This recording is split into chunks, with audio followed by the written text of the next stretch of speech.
مجھے حیرانگی ہوتی ہے ہماری یہ جین زی جو ہے اس کی اردو اتنی خراب ہے، جہاں توئیں ڈالنی ہے تے ڈال دیتے ہیں، جہاں وہ نقطوں والا کاف ڈالنا ہے وہاں پہ دوسرا کاف ڈال دیتے ہیں، جہاں سین ڈالنا ہے سواد ڈال دیتے ہیں، اور پورے اہتمام کے ساتھ غلطی کرتے ہیں۔ حالانکہ آج کل گوگل میں آپ لکھیں خود بخود آپ کو پتہ چل جائے گا کہ صحیح لفظ کیا ہے، اور ٹی وی چینلز کے میں دیکھ رہا ہوتا ہوں تھمب نیل بنے ہوئے ان میں بھی اردو غلط لکھی ہوئی ہے۔ اور بخاری مسلم میں آتا ہے نبی علیہ السلام نے ہاتھ بلند کیا تو آپ نے فرمایا میں نے ارادہ کیا نماز میں جنت سے انگوروں کا گوشہ توڑ لوں۔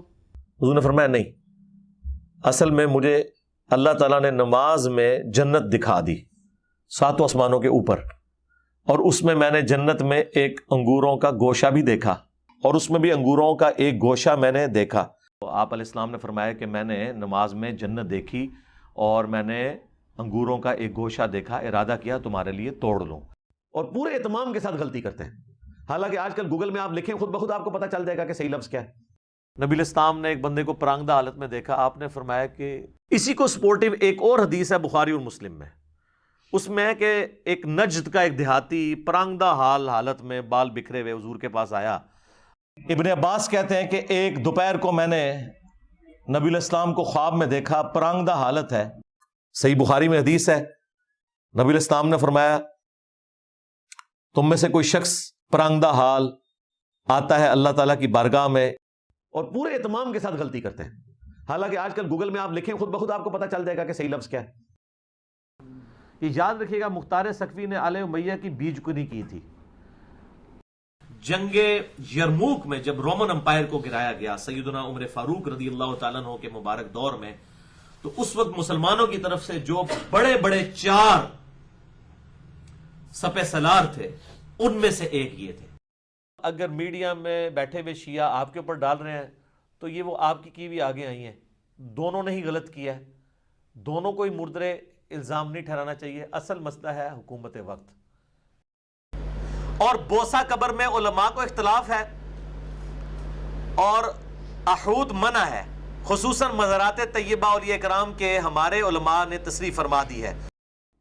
ہم کیا کہتے ہیں؟ شیخ المشائخ، استاذ الاستاذہ۔ حضور کی وفات کے وقت صرف 13 سال عمر تھی، لیکن بڑے بڑے صحابہ ان کے سامنے طفل مکتب تھے۔ ظاہر ہے دعا تھی کہ اللہ ابن عباس کو قرآن کا علم عطا فرما۔ صحیح بخاری میں نبی علیہ السلام کی قرآن کے علم کے بارے میں ان کے لیے دعا ہے۔ صحابہ کا قرن، اگلے 100 سال تابعین کا قرن، اور اس سے اگلے 100 سال تبع تابعین کا قرن۔ تو یہ پہلے 300 سال انہی کو قرون اولا بھی کہا جاتا ہے۔ اکثر آپ نے سنا ہوگا قرون اولا، قرن کی جمع قرون، قرون اولا یعنی شروع کے 3 زمانے، ٹھیک ہے، اور 3 کا عدد عربی میں جمع 3 سے شروع ہوتی ہے نا، اور بعض جو ہے وہ قرون ثلاثہ بھی بولتے ہیں، کہتے ہیں نا، وہ اکثر مولوی جب روب ڈالنا چاہتے ہیں نا وہاں پہ تو کہتے ہیں قرون اولا میں یہ تھا، ٹھیک ہے نا۔ مجھے حیرانگی ہوتی ہے